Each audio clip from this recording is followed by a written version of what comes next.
Kaya ito mga kabayan, ito ang issue ng isang kababayan nating na pasahero ng Cebu Pacific. Nakasama niya sana na magbabakasyon ang kanyang pamilya papuntang bansang Indonesia mga kababayan. Ngunit naiwan siya ng eroplano at hindi sila nakasakay dahil po sa nakitang maliit na punit sa kanilang pasaporte. Nakabiyahe sa Indonesia ang isang senior citizen dahil sa maliit na punit sa kanyang passport.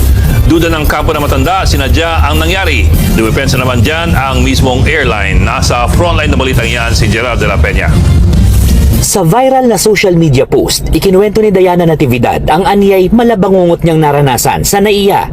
Sa kwento niya, pumila sila sa check-in counter ng Cebu Pacific para sa kanilang flight papuntang Bali, Indonesia. Pero nakita ng ground staff ang maliit na punit sa passport ng kanyang amang senior citizen. Sinabihan siya ng ground staff na kailangan pala itong ikonsulta sa immigration ng Indonesia.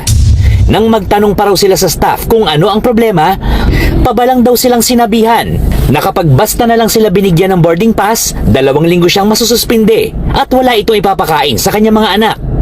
Habang naghihintay, isa sa mga kasama niya ang nagpunta sa counter ng mga PWD at senior citizen kung saan nabigyan ng boarding pass ang kanyang ama. Nakalusot din sila sa immigration. Pero nang pasakay na sa eroplano, hinarang sila ng ground crew ng airline at sinabing hindi maaaring makasakay ang kanyang ama. Ayon sa Cebu Pacific, hindi totoong sinadyang punitin ang passport. Kinuhanan daw nila ito ng picture at mismo ang immigration na ng Bali ang nagsabing hindi nila ito matatanggap. Nagpaalam lang daw ang grupo sa ground staff na kakain sila, pero pumunta pala ang mga ito sa kabilang counter kung saan hindi nakita ng ground crew ang punit, kaya nabigyan sila ng boarding pass. Maaari raw lumampas sa 300,000 pesos ang babayarang penalty ng airline sa Indonesia kung nakalusot ang punit na passport.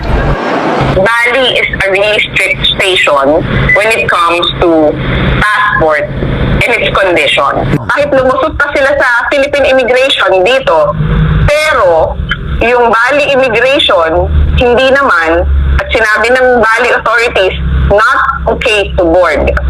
We will not board the passenger. Sinusubukan ng airline na hanapin si Diana Natividad, pero hindi pa ito sumasagot sa kanila. Paalala ng mga otoridad, ingatang huwag mapunit, matupi o malagyan ng anumang sulat o mabasa ang mga pahina ng passport. Kung magkakaroon man ng sira ang inyong passport, agad itong papalitan sa Department of Foreign Affairs. Kaya mga kabayan, sa dami ngayon, nagbahagi na nabiktima sila dyan sa punit passport na yan. Sa airport ay walang stop na amin na sila ang gumawa niyan. Kaya sa mga pasahero, dapat magdobling ingat po tayo na siguraduhin po natin ang ating passport na wala itong sira bago po natin ibibigay sa airport staff. Ngunit pag nagawa niyo po ito sa inyong passport, binidyohan niyo ito at pinicturean niyo na wala talagang sira ang inyong pasaporte bago natin ibigay sa staff, at pagbalik sa inyo ng staff ay may sira na ito, at kapag napatunayan na siya nga ang nagsira sa passport, pwede silang pagmultahin ng 150,000 pesos at makulong ng hanggang 15 years mga kababayan. Ano ba sinasabi ng batas tungkol sa paninira o pagpunit sa passport at iba pang mahalagang dokumento ng isang tao? Well, unang-una, kailangan malaman at ipa-remind natin na officially, hindi sa inyo ang pagmamayari ng passport na yan. Okay. Yan ay pagmamayari ng Republika ng Pilipinas. So technically, it is not yours to do whatever you want to do with it, di ba? Pag sinabing kailangan mong isurrender o ibalik, you need to comply. Pag sinabing bawal yan, sirain, punitin, or drawingan, bawal yan. And in fact, meron ding mga penalty if you intentionally deface or destroy or mutilate. Actually, the term they use in the law is mutilate yung isang passport, at sa ilalim nga ng Section 19 ng Republic Act 8239 or ang Philippine Passport Act of 1996, may fine of not less than 60,000 pesos hanggang 150,000 pesos at kulong ng 6 to 15 years. So hindi... Mabigat na krimen pala yan. Mabigat.